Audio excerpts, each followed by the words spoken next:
নবী হে, ধৈর্যশীলদেরকে আপনি সুসংবাদ দিন। ধৈর্যশীলদেরকে সুসংবাদ দিন, তার মানে বিপদে ধৈর্য ধারণ করতে হবে। প্রিয় ভাইয়েরা, ইন্নামাস সাবরু ইনদা সাদামাতিল উলা। বিপদে আমরা অনেক সময় প্যানিক হয়ে যাই, অস্থির হয়ে যাই, কি করব, হতাশ। না, মুমিনরা হতাশ হয় না, ধৈর্য ধারণ করে। কি করে? কি করে?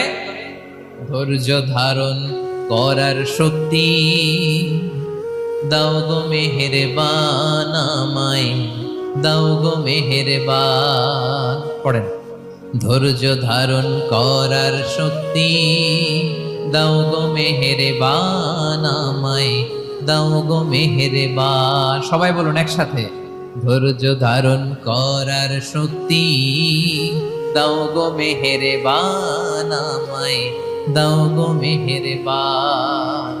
বুকের ভেতর ব্যথার নদী